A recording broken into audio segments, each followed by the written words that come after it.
What's up, guys? Today I'm going to talk about the Street Fighter Cross Tekken Limited Edition Fight Stick Pro. And I also brought a couple other sticks out. This is the Catz Super Street Fighter 4 Tournament Edition S. These fucking arcade stick names are getting way too long these days.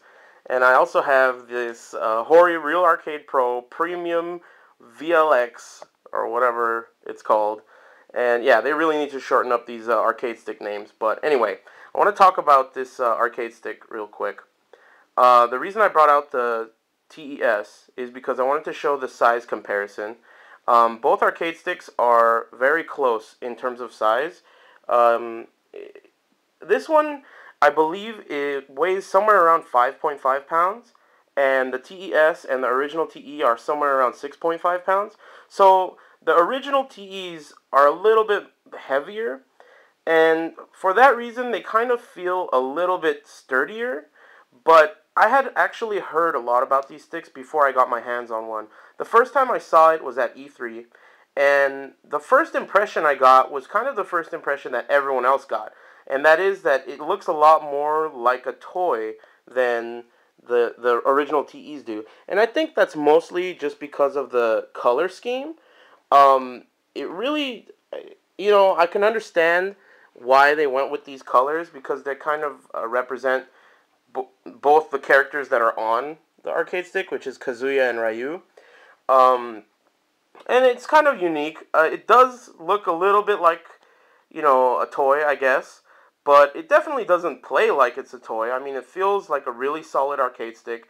But as far as aesthetics go, I guess it looks kind of cool. I've said in the past that I really don't like artwork, and let me tell you, the last fucking guy in the world I want to see on an arcade stick is this asshole right here, and the only one worse than that is this asshole right here, and lo and behold, there he is. He keeps showing up on all these fucking arcade sticks.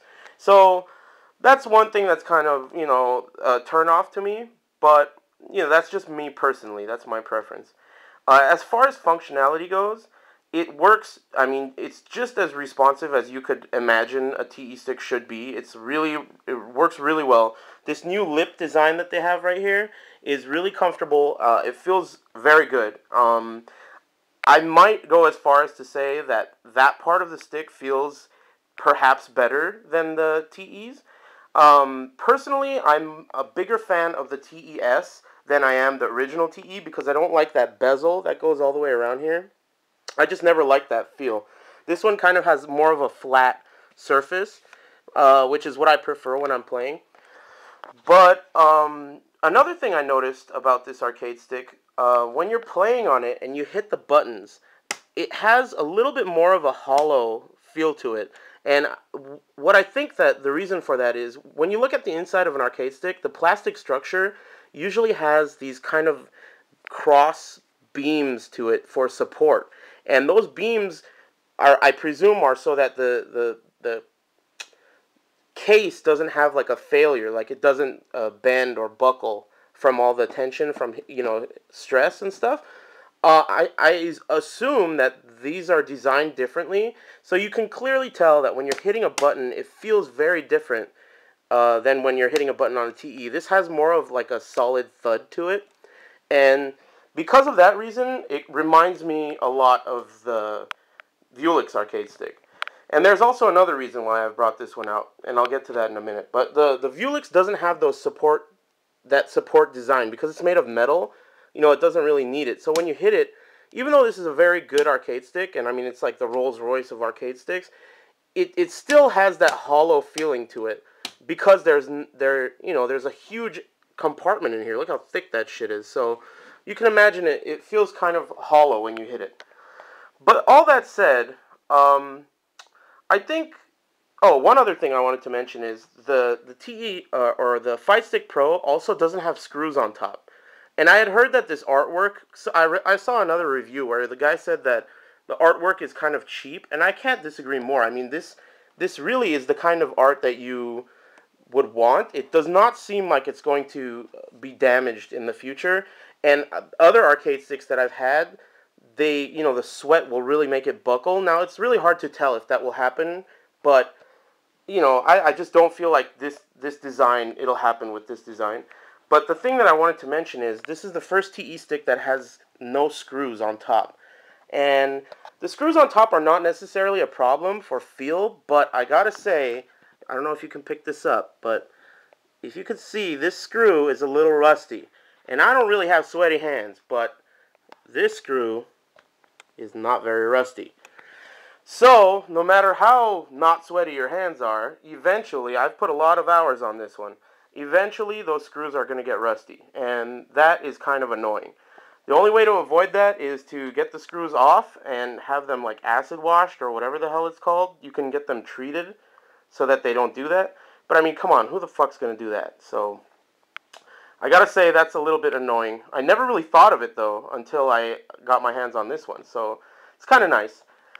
But I think the important thing to remember about this stick is that it is very limited. As far as I know, Mad Catz only produced 500 for PlayStation 3 and 500 for Xbox. Now, that is because it's for a game like Street Fighter Cross Tekken, which to me is a very like kind of a monumental game because it's just never happened before and it's so out of control. I remember when they announced Street Fighter Cross Tekken, people were like, yeah, right, whatever, this has got to be some kind of like, bullshit April Fool's joke. It's just too out of control. How could that happen?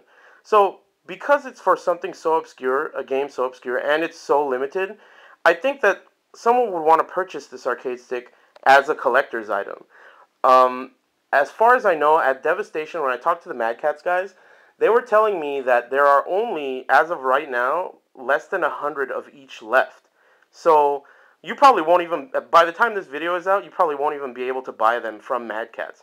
And my guess is that eventually they will be, they will be very desirable. Now, Mad Catz does have a history of, re-releasing arcade sticks with like different images or like a slight change. And I don't know when they say something like, okay, we're never going to release this again, or there's only 1,000 made. I don't know if that means of this exact model, or if that means, they just will change the color or something. I don't know if that's what's going to happen, but regardless, you have to at least acknowledge that there is a very limited supply of these made. And for that reason, I think it's very comparable to the Vuelix. Now let me explain why. The Vuelix arcade stick is, though it's very functional, it does cost $300. And personally, I don't want to get used to using an arcade stick that I don't really want to take around because it costs $300.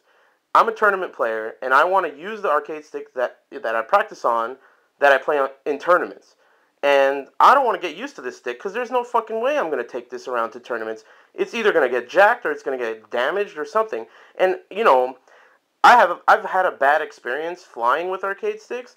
When I came back from Japan, I took my Tekken 5 anniversary stick, and when I got back, the customs, whoever the hell it was, when I came back to America, they fucking inspected the shit out of it and tore the battery out because it's wireless, and they totally fucked it up. It didn't even work. So after that experience, I'm thinking to myself, man, I don't want to take this $300 investment on a plane where they're going to just fuck it up if they feel like it. So for that reason, my Vuelix arcade stick sits on my bookshelf, and that's all it does. I'm very happy to own one. I think it's a beautiful arcade stick. It's just like everyone has called it already. It's the Rolls Royce of arcade sticks. But dude, $300 and it looks so nice. You don't want to even fuck with it. It's just like it's almost like just a collector's item, and that's why I'm comparing it to this. I think that this arcade stick is almost like a collector's item. It functions very well, and I think it's the same price as a TE stick, which is around $159 or something like that. But it's so limited. Let me show you the back. It has like the sticker that has what number it is. This one says 232 out of 1,000. And so yeah, that's 500 for PS3 and 500 for Xbox. So that's really limited. And personally, I wouldn't mod it. I wouldn't even fuck with it because who knows? Someday, if they never make another one, this might be worth some money or it might be very desirable. I know for a fact that there are other limited types of fight sticks that were made that are pretty fucking desirable now. Like Tekken Tag. There was a Tekken Tag fight stick with 5 buttons, and it was made by Hori. And those are really hard to find now, and there's a lot of different ones. You know, I have a Tekken 3 stick that has 4 buttons. That's really hard to find. Anytime you get an arcade stick that's made for a fighting game specifically that is limited, like, because these are obviously not limited, and the TE sticks are not limited either, the regular TEs and stuff, you know, you kind of, it's a good idea to hang on to them, because someday they might be worth some money. So, personally, even though I think that this fight stick it functions perfectly, it feels really good, and, you know, the new design with the wrist rest is really cool too. I would just hang on to it and just keep it in pristine condition because it might be desirable, like I said. Another interesting thing to note about this stick is these rivets on the side. As you all may know, the legend Markman designed this stick, and he's a big Tekken fan.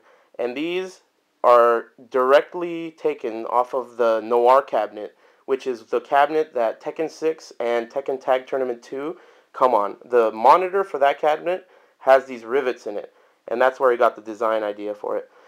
So very cool. I like that kind of homage to Tekken in this arcade stick. And it's a cool design. I mean, a lot of people were kind of turned off by the colors, and they said, oh, it looks like a toy, but it really doesn't feel like a toy. It's a high-quality arcade stick. I'm very happy with it, and I'll tell you right now, after this review, I'm putting it in a box, and I'm fucking keeping it in my closet until it's worth $1 million, and then I'm selling it to some chump on the internet, because I have a feeling it's going to be desirable someday. Anyway, if you guys are interested in more shit like this, please do me a solid and subscribe to our YouTube channel. And if you have any suggestions for other items you would like me to review, feel free to send me a message and I will consider it. Anyway, guys, I'll catch you guys later.